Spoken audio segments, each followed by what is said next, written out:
안녕하세요. 수익남입니다. 5월 6일 목요일 단타로 10% 수익 낼 후보 종목 살펴보도록 하겠습니다. 자, 시장 먼저 살펴보도록 할 텐데요. 코스닥, 코스피 모두 상승 마감을 했습니다. 코스피 같은 경우에 0.64%, 그리고 코스닥 또한 0.56% 상승 마감을 했고요. 특히 기관에서 좀 순매수를 보여주면서 상승 전환의 어떤 수급적인 요인이 바로 이제 기관이었다라는 걸 우리가 알 수 있고, 연기금에서 매수를 진행한 부분도 우리가 확인해 볼 수 있었는데요. 뭐 공매도 관련해서 우려가 있었죠. 뭐 그런 부분들이 이제 다 반영이 됐다라는 그런 기대감도 좀 있는 것 같고, 그래서 뭐 장중에 조정폭은 좀 있었습니다만 장 마감될수록 점차 저가 매수세 유입이 되면서 결국에 상승 마감을 했습니다. 자, 그런데 뉴욕 증시가 특히 이제 나스닥 기술주들이 좀 많이 빠졌어요. 그래서 이제 이런 부분들이 우리나라 시장, 특히 이제 내일에 어떻게 반영이 되는지 좀 지켜봐야 될 것 같고, 특히 오늘 밤에 열리는 미국 시장이 어떤 식으로 마감이 될 것인지가 좀 중요할 것 같습니다.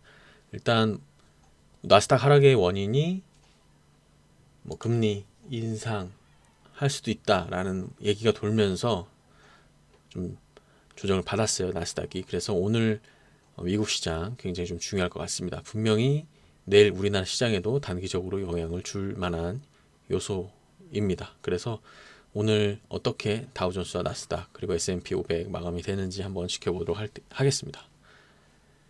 자, 그리고 화요일날 상한가 나왔던 종목들 살펴볼 텐데요. 액션스퀘어 같은 경우에는 뭐 신작 기대감 때문에 상승을 했고, 그리고 한국선제 같은 경우에 홍준표 의원 관련주로 최근 편입이 되는 모습이었습니다. 제가 지금까지 홍준표 관련 종목들 간간히 한 번씩 계속 말씀드렸던 것 같습니다. 그런데 한국선제 이 종목이 바로 홍준표 관련주로 어떻게 보면 좀 대장주로 우뚝 서는 그런 흐름입니다. 자, 조선선제 최근에 조선기자재 관련주도 상승하면서 그 흐름 속에서 상승을 한 것 같고요. 효성 OMB 화요일 날도 굉장히 좀 강한 흐름 보여주었습니다. 그리고 다시 가상화폐주들 관련주들이 조금 움직이기 시작하고 있어요. 에이티넴 인베스트먼트도 좀 움직여주고 있고요. 그리고 한국특강, 제가 이날 말씀드렸던 것 같아요. 4월 30일 날, 그리고 오늘 바로 화요일 날 바로 이렇게 상승하는 그런 흐름을 보여주었습니다. 그리고 뭐 농업주들, 그리고 뭐 윌비스처럼 뭐 일자리 관련주죠. 이게 시간에 상한가를 갔는데요. 이 종목도 좀 강하게 움직였고요. 그래서 최근에 이슈되었었던 그러한 재료들이 지속적으로 강한 흐름을 보여주는 모습입니다. 자, 그러면 제가 오늘 가지고 나온 종목 한번 살펴볼 텐데, 자, KCTC 그리고 효성 OMB, 덕성, STX 중공업입니다. 자, STX 중공업부터 먼저 좀 말씀을 드려야 될 것 같아요. STX 중공업,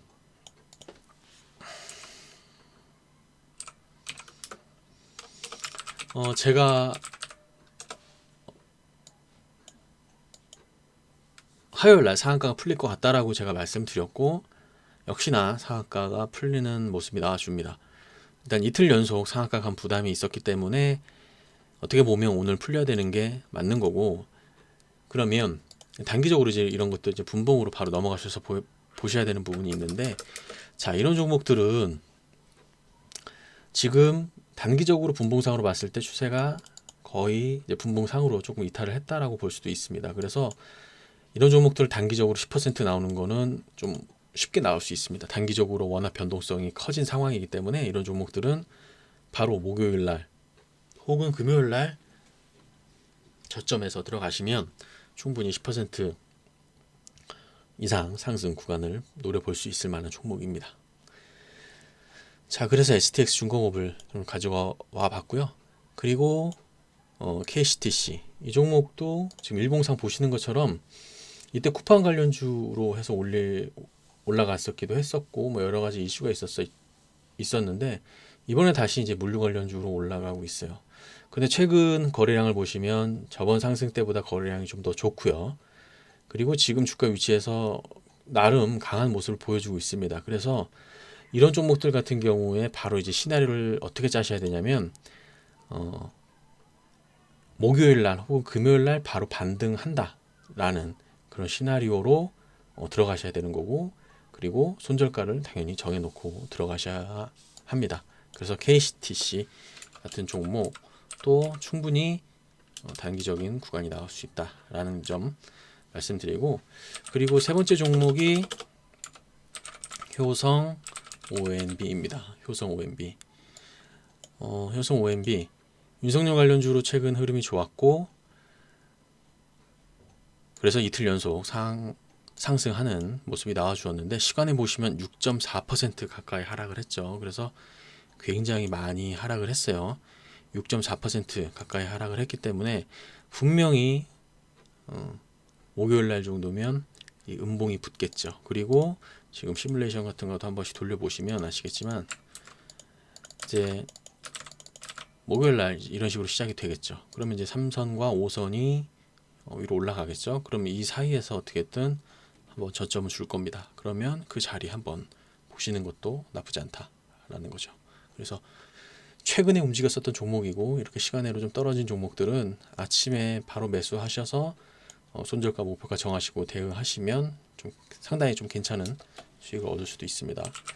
자, 그리고 덕성인데요. 제가 계속 말씀드렸죠. 덕성 제가 이날 말씀드렸어요. 이날 4월 27일 날. 자, 그때 말씀드렸고 바로 그 다음날 상승 흐름이 나와주었는데, 다시 한번 이제 슬슬 또 움직일 때가 된 자리인 것 같아요. 그래서 지금 눌림목 구간 접어들었고, 이런 종목들은 눌림목 구간 이후에 바로 상승한다라는 시나리오를 잡고 들어가는 거니까 그렇게 보시면 될 것 같습니다. 자, 그리고 홍준표 관련주들 제가 지속적으로 좀 말씀드렸죠. 3일 말씀드렸고, 그리고 경남스틸 이런 종목들도 그 전 영상 보시면 다 말씀드렸어요.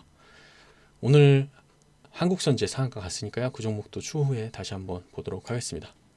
자, 그러면 내일 시장 잘 대응하셔서 수익 많이 내주시길 바라고요. 내일 뵙도록 하겠습니다. 감사합니다.